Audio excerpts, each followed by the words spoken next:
নিজেদের পক্ষে আসমানি ওহীর ইলমের আমানত রেখেছো, কোরআন হাদিসের ইলমের আমানত তোমরা নিজেদের পক্ষে ধারণ করেছো। সর্বপ্রথম এই আমানতের গুরু দায়িত্বের বোঝাটা কত ভারী সেটা উপলব্ধি করার চেষ্টা করো।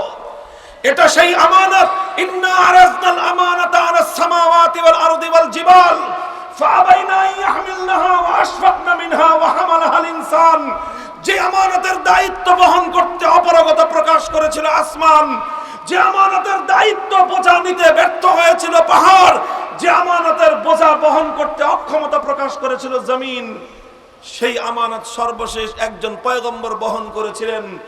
আর সেই আমানতের দায়িত্ব পর্যায়ক্রমিকভাবে পয়গম্বরদের কাঁধ থেকে উম্মতের আলেমদের কাঁধে স্থানান্তরিত হয়েছে।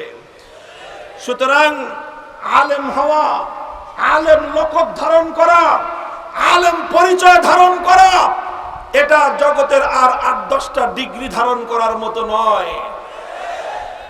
আলেম হওয়ার অর্থ শুধু অনার্স পাস করা নয়, আলেম হওয়ার অর্থ শুধুমাত্র এমএ পাস করা নয়, আলেম হওয়ার অর্থ শুধুমাত্র শিক্ষাগত একটা ডিগ্রি গ্রহণ করা নয়, আলেম হওয়ার অর্থ শুধুমাত্র শিক্ষাগত যোগ্যতার একটা সার্টিফিকেট আর সনদ হাসিল করা নয়। আলেম হওয়ার অর্থ হলো আদম আলাইহিস সালাম থেকে আখিরি নবী মুহাম্মদুর রাসূলুল্লাহ সাল্লাল্লাহু আলাইহি ওয়াসাল্লাম পর্যন্ত সমস্ত নবীদের জিম্মাদারি দায়িত্বের জোয়াল কাঁধে তোলা। সুতরাং আমি উসিকুম ওয়া ইয়ায়া, বিশেষ করে নবীন আলেম যারা দাওরা ফারেক হচ্ছ, সন্তান তুল্য হিসেবে তোমাদেরকে বলি, যদি কেউ মনে করো যে এত বড় বোঝা বহন করার হিম্মত নাই, খবরদার নিজের নামের সাথে কোনোদিন আলেম লকব ব্যবহার করবা না। যদি মনে করো এই দায়িত্ব বহন করার মতো হিম্মত নাই, আলেম উপাধি বহন করবা না, আলেম পরিচয় ধারণ করবা না। কোরআন হাদিসের ইলম কিছু মালুমাত হাসিল করেছো, কিছু ইনফরমেশন মুখস্থ করেছো। ইনফরমেশন এক জিনিস, নলেজ ভিন্ন জিনিস। ইনফরমেশন এক জিনিস, নলেজ ভিন্ন জিনিস। মালুমাত এক জিনিস, ইলম আরেক জিনিস। মালুমাত এক জিনিস, ইলম আরেক জিনিস। যারা মনে করবে যে না বাপরে বাপ, এই জিম্মাদারি তো অনেক ভয়াবহ জিম্মাদারি, এটা সেই জিম্মাদারি যেই জিম্মাদারি আদায় করতে গিয়ে হযরত ইউনূস আলাইহিস সালামকে মাছের পেটে যেতে হয়েছিল, এটা সেই জিম্মাদারি যেই জিম্মাদারি আদায় করতে গিয়ে হযরত জাকারিয়া আলাইহিস সালামকে দ্বিখণ্ডিত হতে হয়েছিল, এটা সেই জিম্মাদারি যেই জিম্মাদারি আদায় করতে গিয়ে খলিল ইব্রাহিম আলাইহিস সালামকে অগ্নিকুণ্ডে নিক্ষিপ্ত হতে হয়েছিল, এটা সেই জিম্মাদারি যেই জিম্মাদারি আদায় করতে গিয়ে হযরত মুসা আলাইহিস সালাতু ওয়াস সালামকে গোটা উম্মত সহ দেশান্তরিত হতে হয়েছিল, এটা সেই জিম্মাদারি যেই জিম্মাদারি আদায় করতে গিয়ে হযরত ঈসা আলাইহিস সালাতু ওয়াস সালামকে ষড়যন্ত্রকারীদের মাধ্যমে নিজেকে ফাঁসি দেওয়ার মতো, হত্যা করবার মতো ষড়যন্ত্রের মুখোমুখি হতে হয়েছিল, এটা সেই জিম্মাদারি যেই জিম্মাদারি আদায় করতে গিয়ে নবী মুহাম্মদ আরবীকে তায়েফের ময়দানে রক্ত ঝরাতে হয়েছিল, এটা সেই জিম্মাদারি যেই জিম্মাদারি আদায় করতে গিয়ে আমার নবীকে উহুদের ময়দানে মাথা ভাঙতে হয়েছিল, দাম শহীদ করতে হয়েছিল, রক্ত দিতে দিতে বেহুশ হয়ে জমিনে পড়ে যেতে হয়েছিল। নারে তাকবীর, নারে তাকবীর। আল কোরআনের শত্রুরা হুঁশিয়ার সাবধান, উলামায়ে কেরামের শত্রুরা নারে তাকবীর। উলামায়ে কেরামের শত্রুরা হুঁশিয়ার হওয়ার আগে উলামায়ে কেরাম হুঁশিয়ার হন। আমরা যদি হুঁশিয়ার থাকি, ইনশাআল্লাহ আল্লাহর নুসরত আমাদের সাথে থাকবেন। আমাদের শত্রুরা আমাদের একটা বাঁকা পশম সোজা করতে পারবে না। এজন্য বলছি, আলেম হওয়ার অর্থ কি আগে বুঝেন। আলেম হওয়ার অর্থ হলো মুহাম্মদ আরবীর সেই দায়িত্ব নিজের কাঁধে তুলে নেওয়া, যে দায়িত্ব পালন করতে গিয়ে তিনি তায়েফের ময়দানে রক্ত দিয়েছিলেন, উহুদের ময়দানে মাথা ভেঙেছিলেন। আলেম হওয়ার অর্থ হলো ঈসা আলাইহিস সালামের উত্তরাধিকারের দায়িত্ব নেওয়া, যে দায়িত্ব পালন করতে গেলে এটা সেই দায়িত্ব যেই দায়িত্ব পালন করতে গিয়ে মুসা আলাইহিস সালামের বিপক্ষে ফিরআউন তার সমস্ত রাজ্য শক্তি নিয়ে উঠে পড়ে লেগেছিল। এটা সেই দায়িত্ব যেই দায়িত্ব পালন করতে গেলে আপনাকে হযরত জাকারিয়া আলাইহিস সালামের মতো দ্বিখণ্ডিত হওয়ার মোহ রাখতে পারে। এটা সেই দায়িত্ব যেই দায়িত্ব পালন করতে গিয়ে আপনাকে হযরত খলিল ইব্রাহিম আলাইহিস সালামের মতো আগুনের মধ্যে নিক্ষিপ্ত হওয়া লাগতে পারে।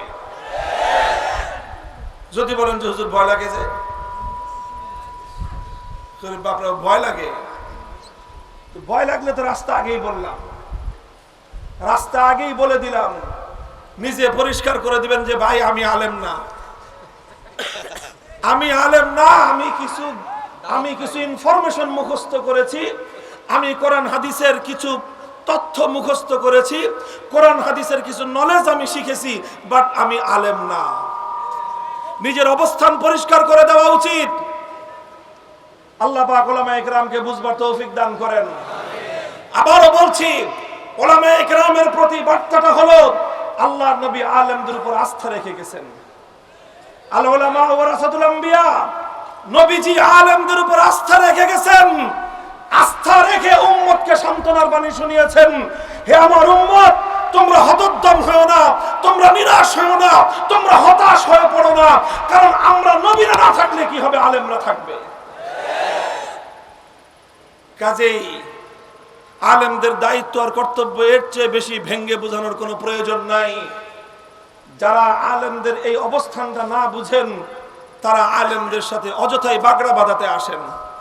ওনারা মনে করে যে আমরা আলেম হয়ে তো বড় মৌজে আছি, আমরা খুব শান্তিতে আছি, খুব আরামায়েশে আছি। আরে ভাই, আলেম হওয়ার এই দায়িত্ববোধ নিয়ে আলেম হওয়াটা এটা এত মজার জিনিস না, এটা এত মজার জিনিস না। আখেরি পয়গাম তোমাদেরকে শুনিয়ে যাই। বুখারী শরীফ সহ সমস্ত হাদিসের কিতাবগুলোর মধ্যে হযরত আমির মুআবিয়া রাদিয়াল্লাহু তাআলা আনহুর একটি বার্তা রয়েছে উম্মতের আলেম সমাজকে লক্ষ্য করে। সেই দীর্ঘ বার্তাটি আর পূর্ণ বলবো না, বর্ণনাটি সমস্ত হাদিসের কিতাবের মধ্যে এসেছে। তিনি মদিনা শরীফে এসে দেখলেন মদিনার মধ্যে একটা শরীয়ত গর্হিত কাজ হচ্ছে। মদিনা শরীফের মধ্যে একটা বেশরীয়তি, একটা নাজায়েজ কাজ হচ্ছে।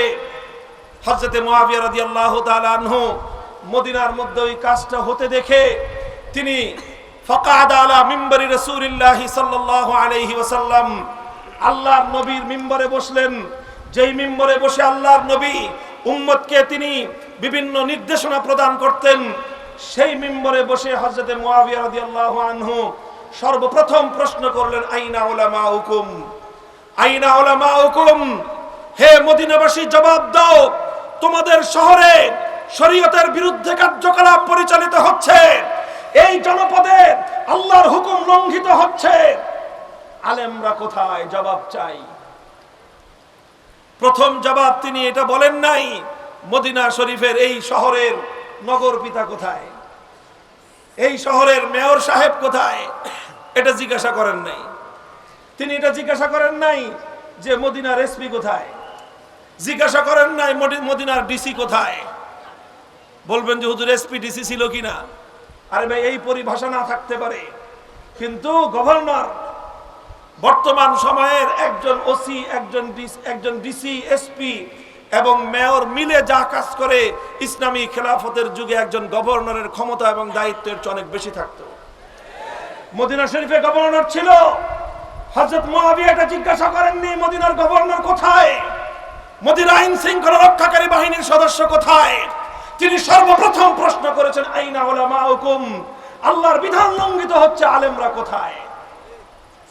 মুহতারাম হাজিরিন, এই হাদিসের ব্যাখ্যায় সমস্ত ব্যাখ্যাকারগণ লিখেছেন, সুতরাং আল্লাহর জমিনে যখন কোনো আল্লাহর বিধান লঙ্ঘিত হবে, আল্লাহর জমিনে যখন শরীয়ত বিরোধী কোনো কার্যকলাপ পরিচালিত হবে, তখন এর দায় শুধুমাত্র পুলিশের নয়, এর দায় শুধুমাত্র প্রশাসনের নয়, এর দায় শুধু সিটি কর্পোরেশনের নয়, এর দায় শুধু এমপির নয়, এর দায় শুধু মন্ত্রী পরিষদের নয়, এর দায় শুধুমাত্র আদালতের নয়, এর দায় শুধু সরকারের নয়, বরং আল্লাহর দ্বীনের বিরুদ্ধে যখন কোনো কার্যকলাপ পরিচালিত হবে, সর্বপ্রথম তার দায় বহন করতে হবে আলেমদেরকে। কেন চিৎকার করি আমরা, বুঝেন না? চিৎকার না করলে যে কি কি সুবিধা পাওয়া যায় বুঝি সব আমরা। ওই সমস্ত হালুয়া রুটি খাইতে আমাদের কাছে মিষ্টি লাগবে, তিতা লাগবে না। সব জানি, সব বুঝি, এবং এটাও জানি এই তাওহীদের কথা উচ্চ কণ্ঠে উচ্চারণ করার কারণে কারা কারা বিরাগ ভাজন হতে পারে, আর সেই বিরাগ ভাজনদের ক্ষমতার হাত কত লম্বা সব আমাদের অনুভূতির মধ্যে আছে। তবে একটা সবক মুখস্থ করেছি পূর্বসূরীদের কাছ থেকে, শাইখুল হাদিসের কাছ থেকে। জীবনে একটা শিক্ষা, একটা সবক মুখস্থ করেছি, জীবনের পণ করেছি, একজনকে রাজি করব, আরশওয়ালাকে, আসমানওয়ালাকে রাজি করব, আল্লাহ এবং তার রাসূলের স্যাটিসফ্যাকশন চাইবো। আল্লাহকে রাজি করে আল্লাহর রাসূলের সন্তুষ্টি অর্জন করার পর যারা যারা খুশি, ওয়েলকাম। আর আল্লাহকে রাজি করার পর অন্য কেউ যদি বেজার থাকে, তাহলে অন্য কাউকে খুশি করতে গিয়ে, অন্য কাউকে রাজি করতে গিয়ে আরশের মালিক আল্লাহকে নারাজ করতে পারবো না। নারে তাকবীর, মামুনুল হক এগিয়ে চলো, আল্লাহ আছে আপনার সাথে। মামুনুল হক এগিয়ে চলো, নারে তাকবীর। সুতরাং আমাদের পয়গাম পরিষ্কার, ইসলাম বিরোধী কোন কার্যকলাপ যখন হবে, আল্লাহর কোরআনের কোন বিধান যখন লঙ্ঘিত হবে, ইসলামী শরীয়তের মর্যাদা যখন ভুলুণ্ঠিত হবে, সারা দুনিয়া একদিকে থাকতে পারে, দুনিয়ার সমস্ত লোভ লালসা আমার পায়ের উপর এসে স্তূপাকৃত হতে পারে, দুনিয়ার সমস্ত ভয় ভীতি এসে আমার গর্দানের উপর উন্মুক্ত তরবারি ধারণ করতে পারে, কিন্তু আল্লাহর দ্বীনের ইজ্জতের হেফাজতের জন্য আমার কণ্ঠ রুদ্ধ করতে পারবে না।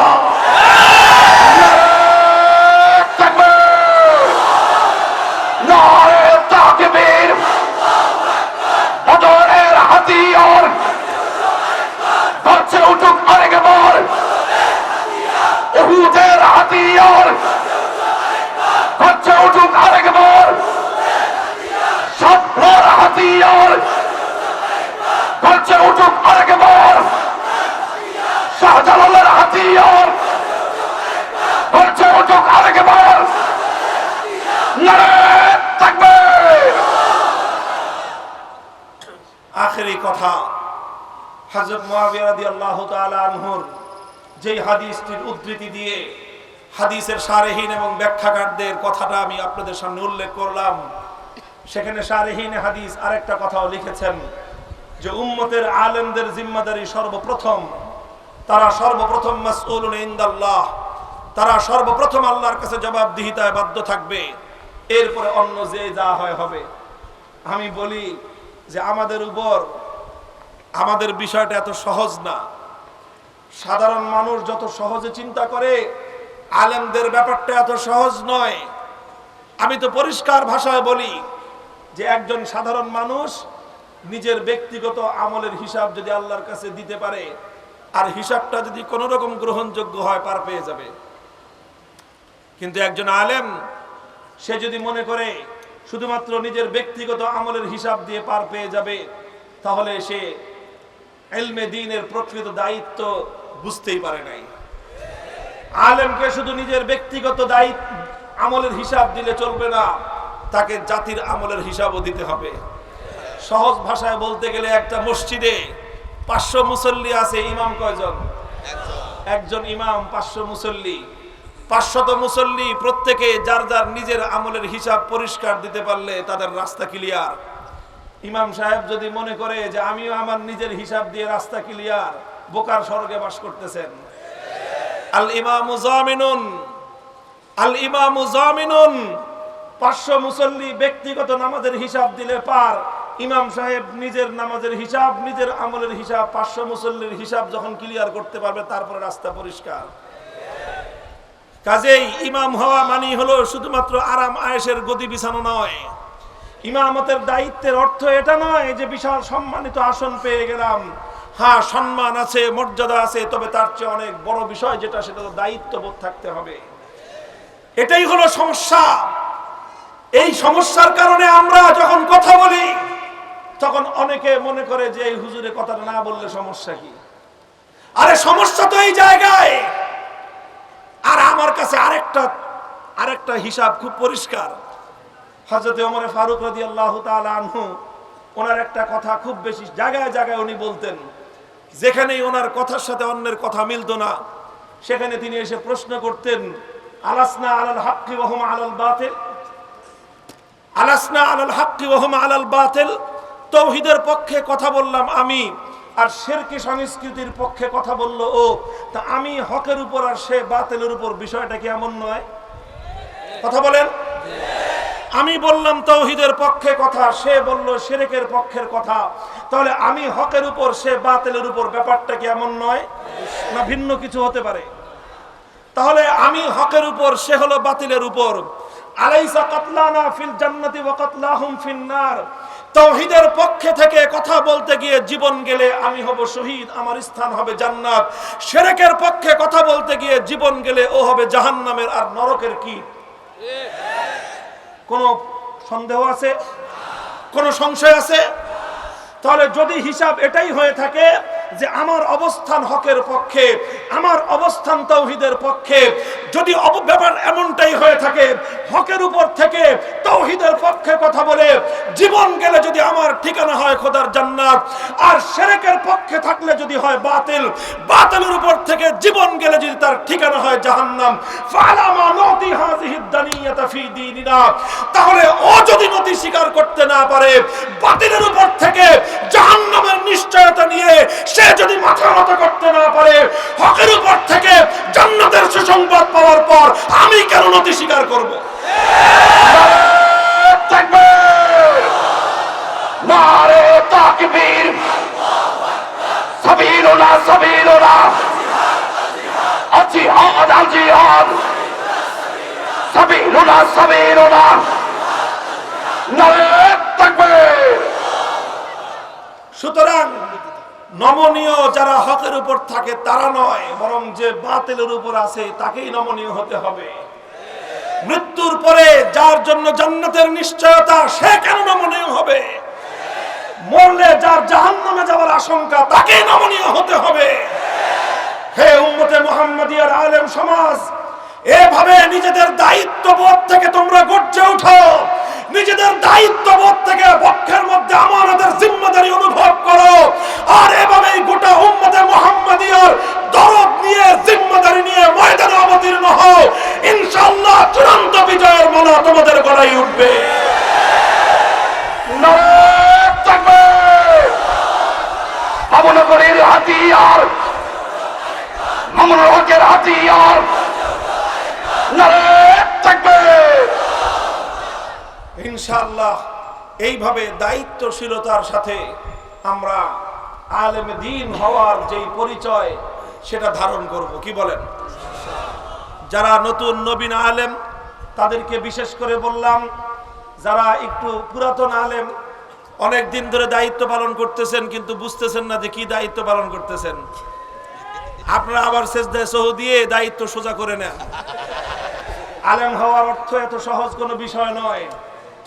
আরে আলেম হওয়ার জন্য, আলেম হয়ে এই পরিচয় ধারণ করতে গিয়ে বিগত 1400 বছরের ইতিহাস খুব মসৃণ কোনো ইতিহাস নয়। যুগে যুগে উম্মতের ওলামায়ে কেরামের ইতিহাস তো রয়ে গেছে। আরে 4 ইমামের মধ্যে 3 জন ইমামকেই সময়ের শাসকদের দ্বারা নিগৃহীত হতে হয়েছে। ইমামে আজম আবু হানিফাকে কারান্তরীণ হতে হয়েছে, ষড়যন্ত্রমূলক বিষ প্রয়োগে তাকে শহীদ করা হয়েছে। ইমামে মালিককে নিগৃহীত হতে হয়েছে। ইমামে আহমদ ইবনে হাম্বলকে ব্যত্যাঘাত করতে করতে প্রতিদিন তাকে রক্তারঞ্জিত করা হতো। ইমামে সুফিয়ানে সাউরীকে দেশান্তরিত করা হয়েছিল। ইমামে বুখারী রহমাতুল্লাহি আলাইহি বুখারী শরীফ খতম করে তো বারাকে বিরিয়ানি খেতেছেন, তাই না? মাশাআল্লাহ, আমিও খেয়ে আসছি। বুখারী শরীফ শুধু বিরিয়ানি খাওয়ার খতম, শুধু বিরিয়ানি খাওয়ার খতম। ইমাম বুখারী রহমাতুল্লাহি আলাইহির জিন্দেগি কি? ইমামে বুখারী রহমাতুল্লাহি আলাইহির কাছ থেকে ওনার বুখারী শরীফ পড়বার জন্য 90,000 ছাত্র ওনার দরসে বসতো। 90,000 সরাসরি ইমাম বুখারীর থেকে ওনার হাদিসের কিতাব পড়েছে।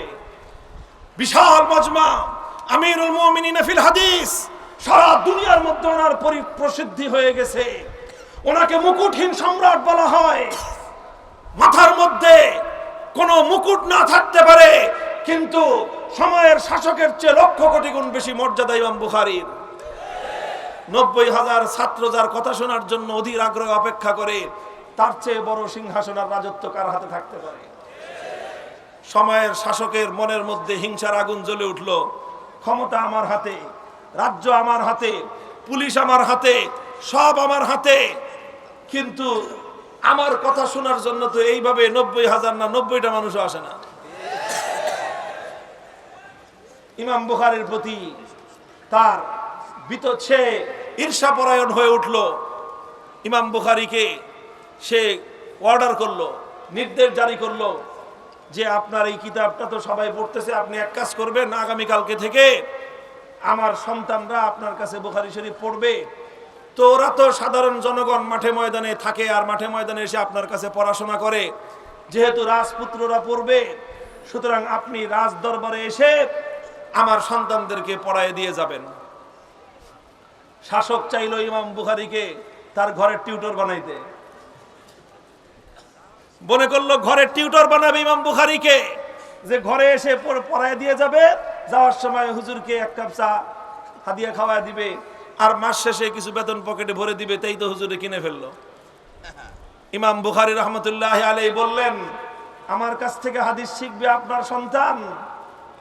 যদি হাদিস শিখতে হয় তাহলে আমি হাদিস নিয়ে আপনার বাড়িতে যাব না। আপনার সন্তানকে যদি আমার কাছ থেকে হাদিস শিক্ষা অর্জন করতে হয়, 90,000 সাধারণ মানুষের সাথে মাটির উপর আমার সামনে হাঁটু গেড়ে বসে আমার কাছ থেকে হাদিস শিখতে হবে।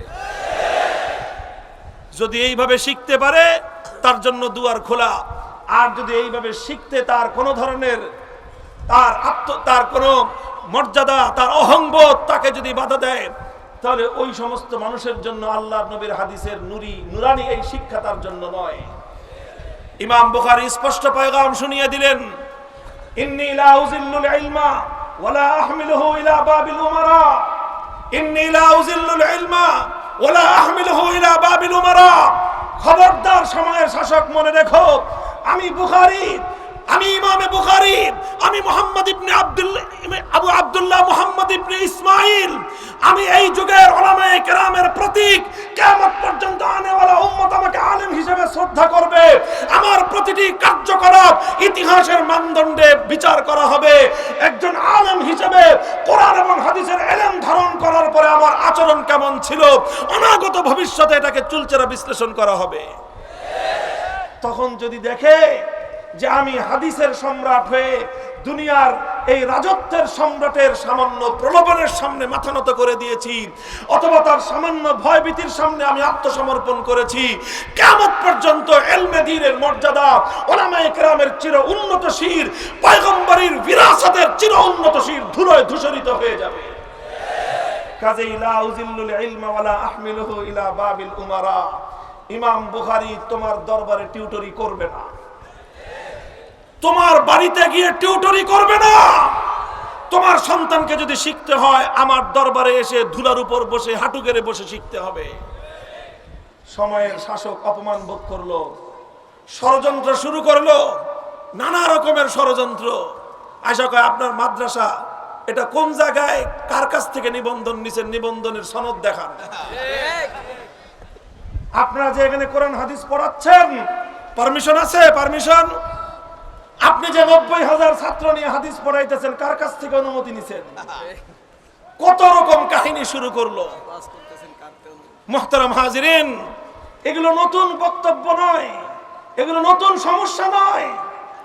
আর ইমাম বুখারী রাহমাতুল্লাহি আলাইহি 3য় শতাব্দীর প্রথম অর্ধ শতকে, আজ থেকে প্রায় 1250 বছর আগের ইতিহাস বলতেছি, সেই সময়ের মুসলিম শাসক এটা কোনো বেঈমান কাফের মুশরিক না।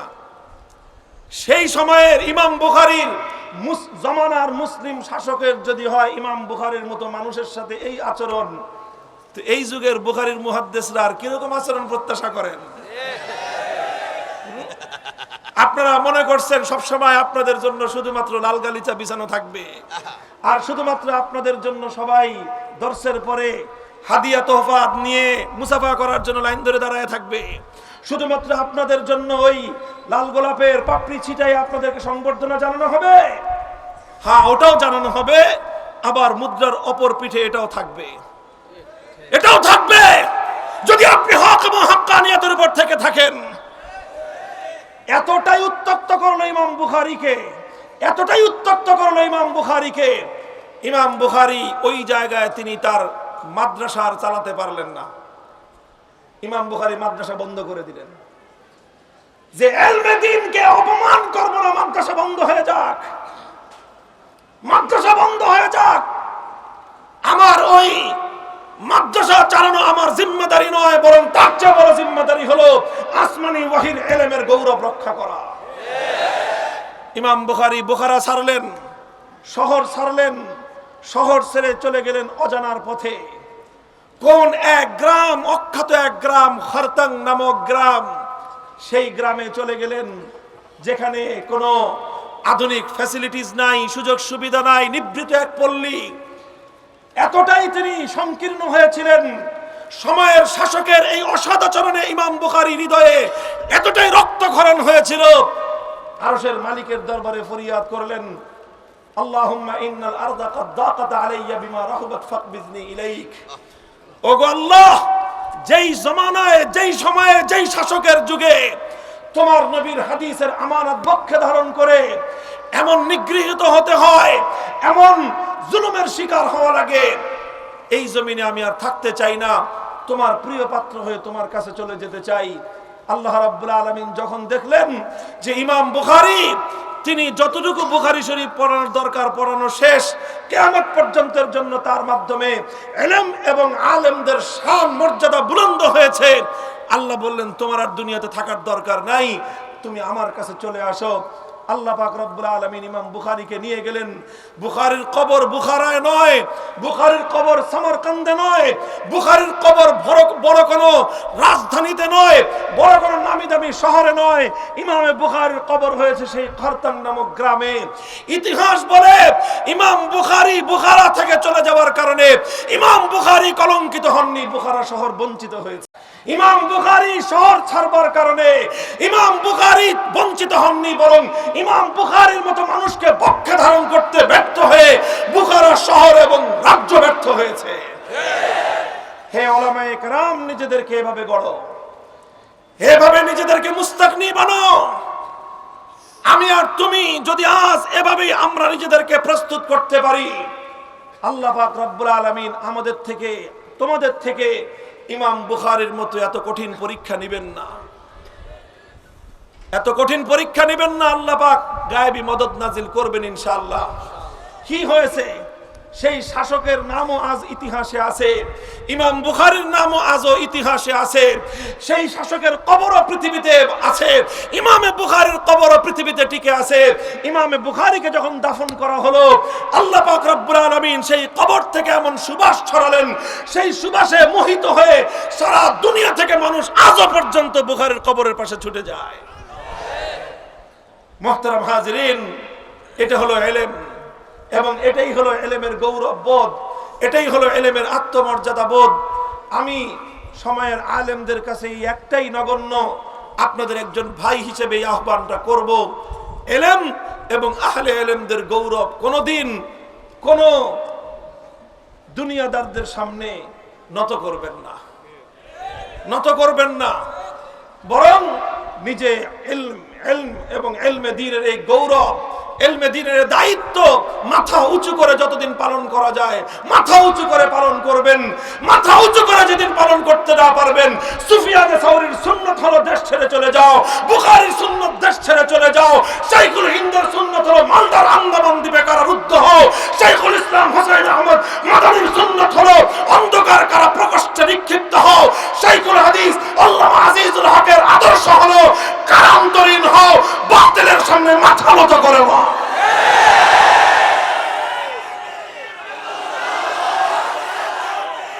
আল্লাহ পাক রব্বুল আলামিন আমল করার তৌফিক দান করেন। কথা যেগুলো বললাম আমি আপনাদের কাছে দোয়া চাই, আমার এই কথাগুলো যেন শুধু আমার মুখের কথা না হয়, আমার শুধুমাত্র জুবানের কথা যেন না হয়, এই কথা যেন আমার দিলের ইয়াকিন হয়, আমার আমল হয়, এটাই যেন হয় আমার জীবনের শেষ মুহূর্ত পর্যন্ত ধারণকৃত আমার জীবনের একমাত্র আদর্শ। আল্লাহ পাক রব্বুল আলামিন আমাকে আমার বর্তমান প্রজন্মের উলামায়ে কেরাম ভাইদেরকে এভাবেই উত্তর সুরিতে পূর্ব সুরিদের আদর্শ মজবুত ভাবে আঁকড়ে ধরে থাকার তৌফিক দান করেন। ওয়া আখিরু দাওয়ানা আলহামদুলিল্লাহি রাব্বিল আলামিন। ওয়াসসালামু আলাইকুম ওয়া রাহমাতুল্লাহ।